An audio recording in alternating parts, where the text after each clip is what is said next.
4 बजे की 4 बड़ी खबरें क्या हैं उन पर आप नजर डालिए। ये देखिए, इन 4 बड़ी खबरों पर हमारी नजर रहने वाली है। पहली बड़ी खबर, ईडी की पड़ताल, बिहार से महाराष्ट्र तक सियासी बवाल देखने को मिल रहा है। विस्तार से आगे पूरी जानकारी मैं आप तक पहुंचाऊंगा। दूसरी खबर, रांची में हेमंत सोरेन बैठक से क्या संदेश दिया गया, क्या इसमें कुछ मायने मतलब हैं। और तीसरी खबर, केरल में पीएफआई के 15 सदस्यों को सजाए मौत। पूरी जानकारी डिटेल में आगे आप तक पहुंचाने वाला हूं मैं। चौथी खबर, अयोध्या में टूटा रिकॉर्ड, लाखों श्रद्धालु रामलला के द्वार पर पहुंचे और यह सब कुछ तब हो रहा है जबकि जबरदस्त ठंड है। आप देखिए, अब चर्चा किस पर हम करने जा रहे हैं। ईडी की पड़ताल, बिहार से महाराष्ट्र तक सियासी बवाल, ये पूरी खबर आगे आप देखने वाले हैं मेरे साथ। और दूसरी जो बड़ी खबर जिस पर हम चर्चा करने वाले हैं, रांची में हेमंत सोरेन बैठक से क्या संदेश, ये दोनों बड़ी खबरें आप तक हम पहुंचाने वाले हैं। और जिस खबर पर हमारी नजर है उस पर बातचीत करने के लिए मेरे साथ रांची से मेरे सहयोगी दीपक रावत मौजूद हैं, उनके पास मैं आपको लिए चलूंगा। और शशांक कुमार भी मेरे साथ पटना से जुड़ गए हैं। आप देख रहे हैं दोनों सहयोगी मेरे आपको इस वक्त नजर आ रहे हैं स्क्रीन पर। आगे इनसे हम पूरी बातचीत करने वाले हैं। इन दोनों खबरों की डिटेल पड़ताल के साथ आपके समक्ष हम लोग उपस्थित होंगे। हमारे संवाददाता भी मौजूद हैं। आपको हम दिखाएंगे हेमंत सोरेन की हर बड़ी खबर, लेकिन अभी आपको बता दें, यूपी में 84 आईपीएस अधिकारियों के तबादले की सूचना मिल रही है। तो अभी की ये बड़ी खबर, उत्तर प्रदेश में 84 आईपीएस अधिकारियों के तबादले किए गए हैं। तो बहुत बड़ी संख्या में एक साथ 84 जो आईपीएस हैं उनका तबादला किया गया है। फेरबदल, एक बड़ा प्रशासनिक फेरबदल उत्तर प्रदेश से अभी की बड़ी खबर। एक साथ 84 जो आईपीएस अफसर हैं उनकी जो तैनाती थी उसमें बदलाव किया गया है। हमारे साथ संजय त्रिपाठी हमारे सहयोगी जुड़ गए इसी खबर पर। संजय, इतने बड़े पैमाने पर यह फेरबदल, क्या कुछ और जानकारी मिल पा रही है? देखिए अखिलेश, ये फेरबदल 2-3 कारणों से किए गए हैं। पहला कारण तो चुनाव आयोग की जिस तरह की निर्देश है कि 3 साल यदि एक जगह पोस्टिंग हो गई है तो उन अफसरों का तबादला किया जाए। इसके अलावा कई अधिकारियों को हाल में प्रमोशन दिया गया है और इसके अलावा कुछ अफसरों के काम से सरकार संतुष्ट नहीं थी। उन सबको मिलाकर के ये बड़ी फेरबदल हुई है। 84 आईपीएस को के कामकाज में बदलाव किया गया है। लंबे समय बाद ये जो बदलाव की इतनी बड़ी सूची है वो देखने को मिली है। बहरहाल सभी अधिकारियों को निर्देश दिए गए हैं कि वो अपनी नई तैनातियों पर जाकर ज्वाइन करें और आगे की जो उनका कामकाज है उसको बेहतर तरीके से संभालें। चलिए, बहुत बहुत शुक्रिया इस पूरी जानकारी के लिए संजय त्रिपाठी आपका। आपको बता दें, हेमंत सोरेन लगातार ईडी की रडार पर हैं। इस वक्त रांची में मौजूद हैं। सीएम आवास पर हेमंत सोरेन ने बैठक भी की है। कई मंत्री और विधायक बैठक में रहे मौजूद।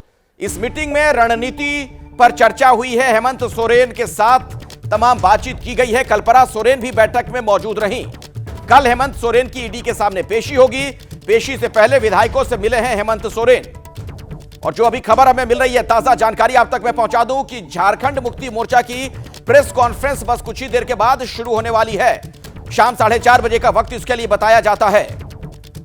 तो जो पेशी होगी उससे पहले आप देखिए, हेमंत सोरेन ने एक बड़ी बैठक की है, तमाम विधायकों से मिले हैं।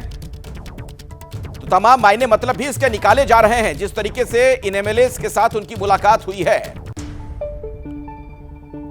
और अभी की एक और बड़ी खबर आपको बता दूं, एबीपी न्यूज पर हेमंत सोरेन की पहली प्रतिक्रिया। अपनी गुमशुदगी पर हेमंत सोरेन ने कहा, हम आपके दिल में थे।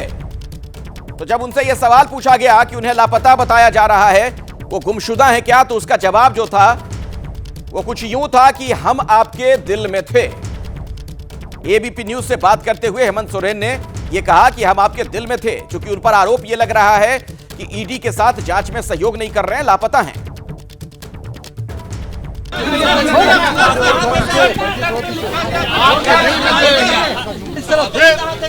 क्या दिक्कत है? जिसको तकलीफ है हो गई नहीं, क्या सवाल है, इसका मतलब क्या है सर? सीधे मैं आपको दीपक रावत के पास से लिए चलता हूं। मेरे सहयोगी इस वक्त रांची में मौजूद हैं। और दीपक, सवाल यही है, हेमंत सोरेन कह रहे हैं कि हम आपके दिल में थे, लेकिन ईडी तो जो उनसे पूछताछ करना चाह रही है वो उस तरीके से तो पूछताछ कर नहीं पाएगी। जांच में सहयोग क्यों नहीं कर रहे हैं? और आज जो बैठक हुई वहां से क्या अपडेट आपके पास है? देखिए अखिलेश, पहले तो बस सिलसिलेवार तरीके से बता देता हूँ। कल रात को ही हेमंत सोरेन रांची पहुँच गए थे, ये पुष्टि हो गई है। कल रात को ही आए हैं, बाय रोड आए हैं, ये भी जानकारी मिल गई है। 1 बजे के आसपास वो अपने आवास पे पहुँचे थे। उसके बाद 2 बजे वो बैठक में शामिल हुए। 2:30 बजे तक बैठक चली, आधे घंटे की बैठक थी। उससे पहले भी कांग्रेस और जेएमएम के जो तमाम विधायक थे वो बैठक कर चुके थे। जो रणनीति उस बैठक में तय की गई थी वो हेमंत सोरेन के सामने रखी गई। तमाम कैबिनेट मिनिस्टर भी उसमें मौजूद थे और जो बातें निकल कर आ रही, क्योंकि कल्पना सोरेन भी वहाँ पर मौजूद थी। हालांकि जो बातें निकल कर आ रही, वो ये कहा जा रहा है कि हेमंत सोरेन की तरफ से ये नहीं कहा गया कि कल्पना सोरेन को मैं अपनी जगह मुख्यमंत्री पद पर बैठाने की तैयारी कर रहा हूं, लेकिन सीधे तौर पर यह जरूर कहा गया है कि सारे विकल्प खुले रखने चाहिए, सारी बातों पर चर्चा होनी चाहिए कि आखिर अरेस्टिंग होती है, जो ये मान के चल रही है जेएमएम, अगर अरेस्टिंग होती है तो उसके बाद हमें किन विकल्पों पर काम करना हो। तमाम विकल्पों के बारे में अभी थोड़ी देर बाद ये जेएमएम का दफ्तर है रांची में, अखिलेश में दिखा देता हूं आपको। इस दफ्तर में ही 4:30 बजे सुप्रिया भट्टाचार्य जो है वरिष्ठ नेता है वो प्रेस कॉन्फ्रेंस करके जानकारी देंगे। कल की बड़ी तैयारी जरूर है जेएमएम की, क्योंकि जेएमएम जो मान के चल रही है कि 1 बजे सीएम आवास यानी कि हेमंत सोरेन के आवास पर जब ईडी की टीम पहुंचेगी और उनसे पूछताछ होगी, अगर इस दौरान उनकी गिरफ्तारी होती है तो राज्यपाल निवास के बाहर से लेकर सीएम आवास के बाहर से लेकर राज्य के अलग अलग इलाकों में जो हेमंत सोरेन के जो समर्थक हैं और जेएमएम के जो कार्यकर्ता हैं वो बड़ा विरोध प्रदर्शन कर सकते हैं। ये वजह की धारा 144 भी अलग अलग इलाकों में इस वक्त लगा दी गई है। हेमंत सोरेन को लेकर बीजेपी ने भी एक बड़ा दावा किया है, अपनी पत्नी को सीएम बना सकते हैं हेमंत सोरेन, ये निशिकांत दुबे ने दावा किया।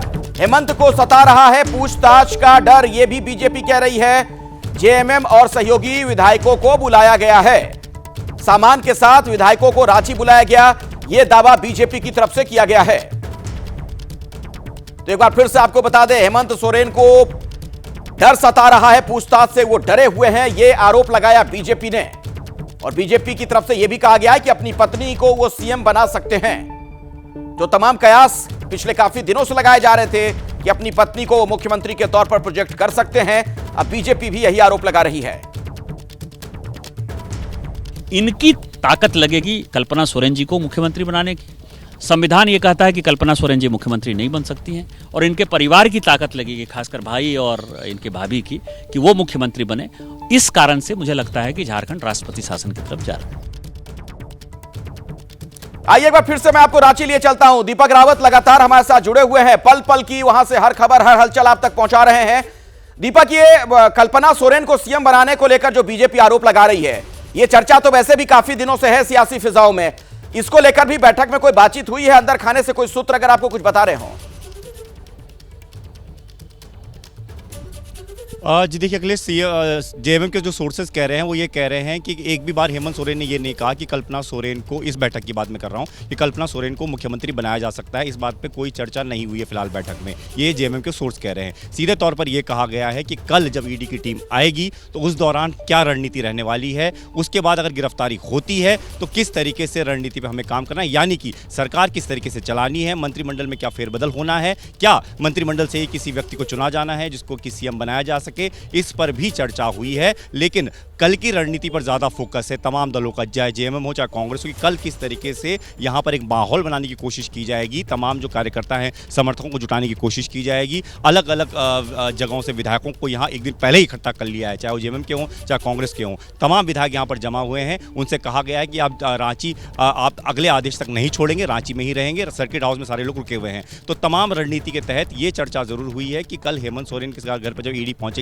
तो उस दौरान किस तरह की रणनीति के तहत उन्हें काम करना है। और अरेस्टिंग की बात जहां तक है तो ये मानकर जेएमएम चल रही है कि जो पूरी भूमिका बनाई गई है कल से लेकर अब तक, जिस तरीके से जेएमएम आरोप लगा रही है कि बीजेपी ने उन्हें लापता तक कह दिया, उन्हें ये तमाम चीजें कही गई है उनके बारे में, उनकी छवि को डेंट करने की कोशिश की गई है, तो ये माहौल इसीलिए बनाया जा रहा है ताकि उनकी अरेस्टिंग हो सके। तो यानी कि जेएमएम ये तो जरूर मान के चल रही है कि हेमंत सोरेन की कल अरेस्टिंग हो सकती है, उसके बाद जो विकल्प बनेंगे उस पर बाद में चर्चा होगी, ये जरूर कहा गया। इसलिए सिर्फ आधे घंटे की, ठीक है दीपक, इस पर नजर बनाकर आप रखिए। और एक और बड़ी खबर, रांची में हेमंत सोरेन ने विधायकों के साथ बैठक की है।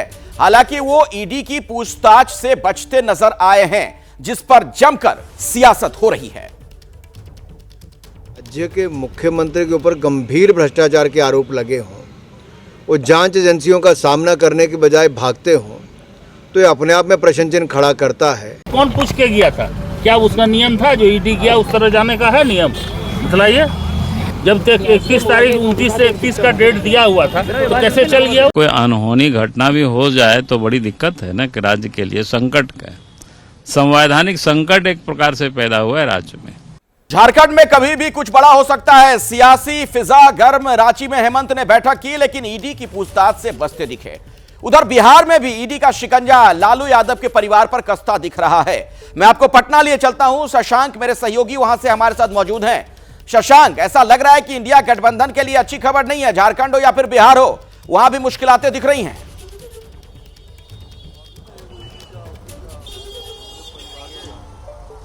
देखिए, इंडिया गठबंधन के कई नेताओं पर जांच एजेंसियां शिकंजा कस रही हैं। उसमें से एक तेजस्वी यादव भी हैं।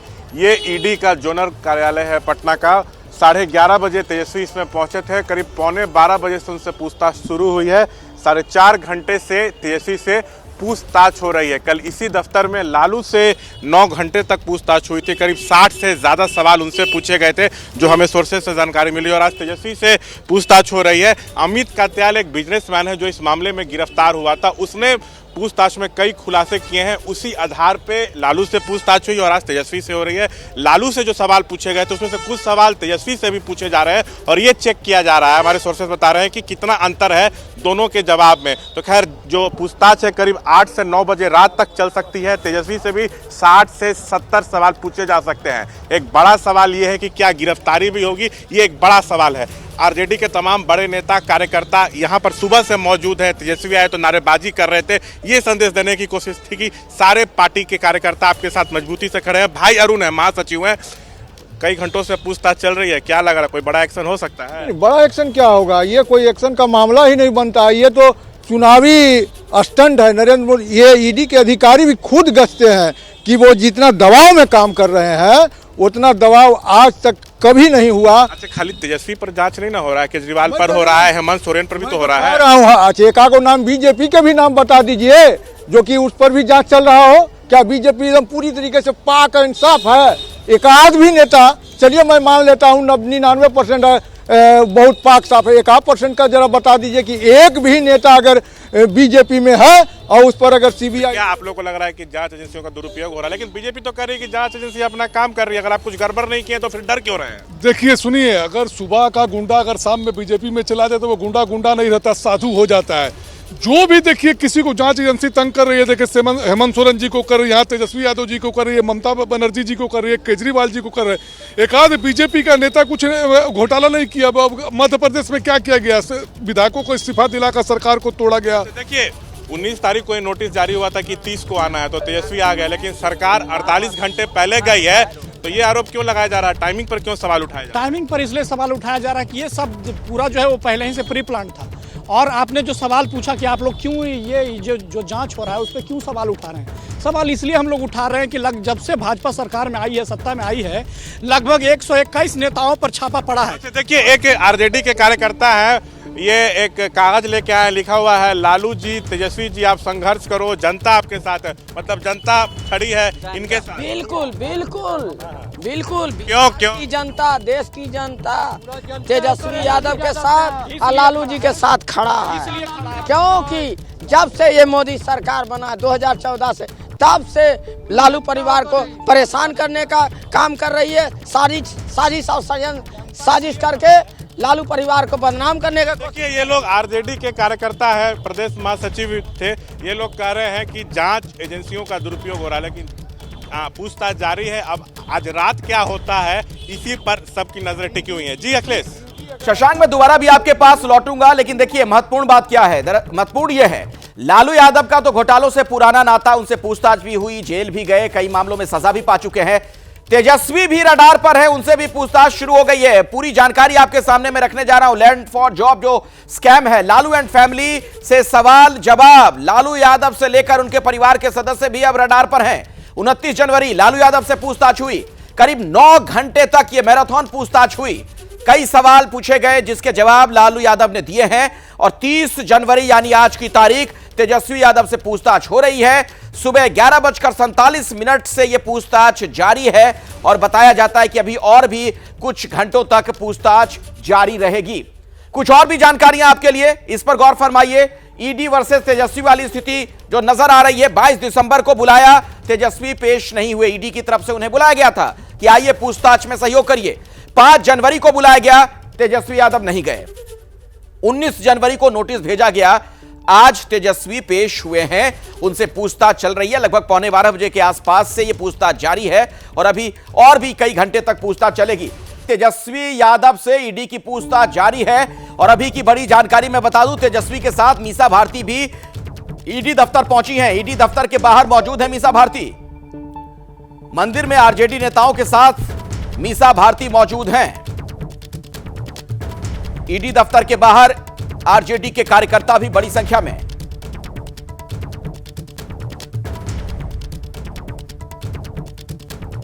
पहले लालू यादव, फिर तेजस्वी से ईडी की पूछताछ पर सियासी बयानबाजी भी जारी है।